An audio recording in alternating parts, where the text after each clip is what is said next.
নমস্কাৰ YouTube channel Gitartha কথনলৈ আপোনাক স্বাগতম জনাইছোঁ। শ্ৰীমদ্ ভগৱত গীতা এই গ্ৰন্থভাগীৰ এটি সৰল অনুবাদ আপোনাৰ সন্মুখত উপস্থাপন কৰিব বিচাৰিছোঁ। আহকচোন আমি এই শাস্ত্ৰভাগীৰ ভিতৰলৈ সোমাই যাওঁ। অথ দ্বিতীয় অধ্যায় শ্লোক সংখ্যা 33।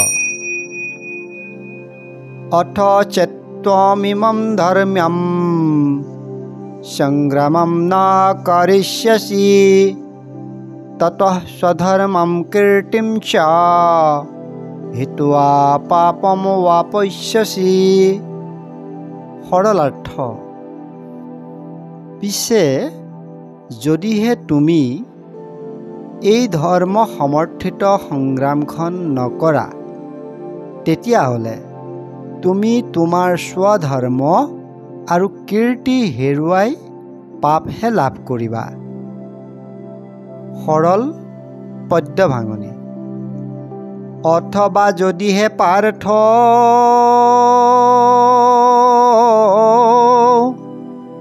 হেন ধৰ্ম সমৰ্থিত সংগ্ৰাম নকৰা হেলা কৰি, তেবে হেৰা পাৰ্থ তুমি স্বধৰ্ম কীৰ্তিক নাশী।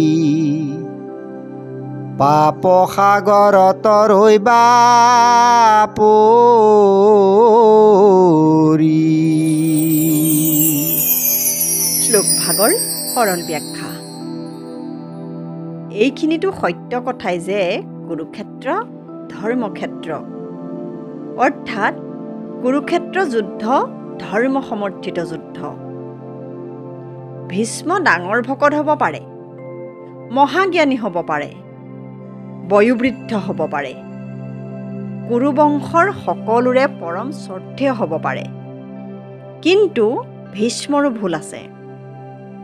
ভীষ্মই যি ভীষণ প্ৰতিজ্ঞা কৰিলে সেইটো নিজৰ পিতৃৰ সন্তুষ্টিৰ বাবে কৰিলে।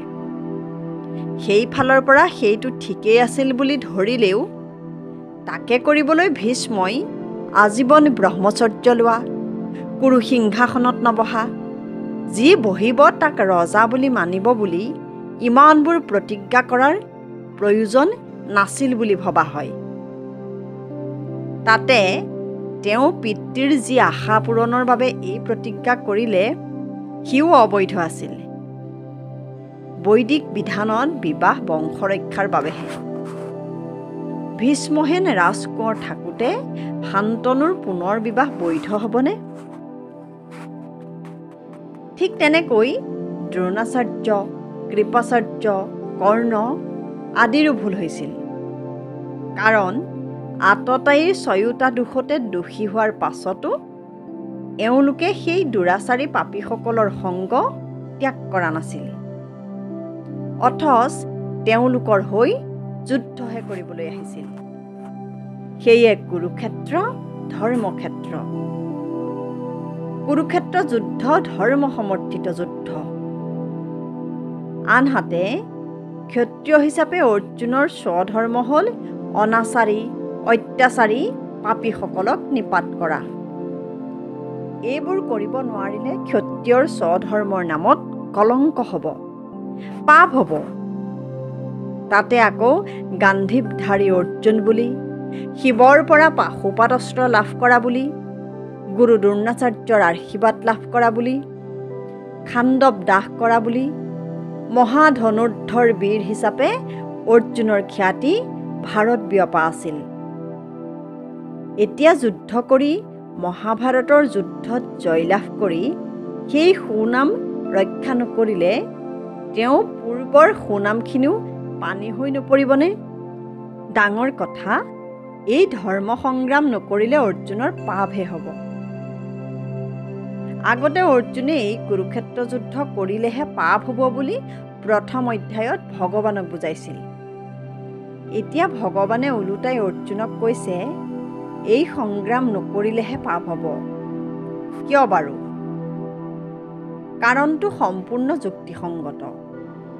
কাৰণ দুৰ্যোধন আৰু তেওঁৰ সাংগোপাংগোসকলে শকুনিৰ দেউতাককে ধৰি ৯৯জন ভাতৃক অনাহাৰে হত্যা কৰাৰ পৰা আৰম্ভ কৰি পাণ্ডৱৰ ওপৰত যিবোৰ অবৰ্ণনীয় অত্যাচাৰ চলালে, যেনে যতুগৃহদাহ, দ্ৰৌপদীৰ বস্ত্ৰহৰণ ইত্যাদিৰ তুলনা হয়তো ভাৰতবৰ্ষৰ অন্য ঠাইত নোলাব। ইমানখিনিৰ পাছতো পাণ্ডৱে বনবাসৰ পৰা আহি মাত্ৰ ৫খন গাঁও বিচাৰোঁতে দুৰ্যোধন তাতো মান্তি নহ'ল। বেজীৰ আগত উঠা মাটিকণ পাবলৈকো যুদ্ধ কৰিব লাগে। তেন্তে দুৰ্যোধনৰ উদ্দেশ্য কি? পাণ্ডৱক নিপাত কৰাই নহয় জানো? গতিকে পাণ্ডৱে যি যুদ্ধ কৰিছিল সেই যুদ্ধ ধন সম্পত্তি লাভৰ আশাত কৰা নাছিল, ৰাজ্য লাভৰ আশাত কৰা নাছিল, কেৱল আত্মৰক্ষাৰ বাবেহে কৰিছিল। এই যুদ্ধ অৰ্জুনে ইচ্ছাকৃতভাৱে কৰাও নাছিল, কৰিছিল ভগৱানৰ আদেশ ৰক্ষাৰ বাবেহে। গতিকে পিছৰ ভিডিঅ'সমূহ পাই থাকিবলৈ আমাৰ চেনেলটো ছাবস্ক্ৰাইব কৰি বেল বুটামটো টিপি থ'ব আৰু লাইক, কমেণ্ট, শ্বেয়াৰ কৰিবলৈ নাপাহৰিব। ধন্যবাদ।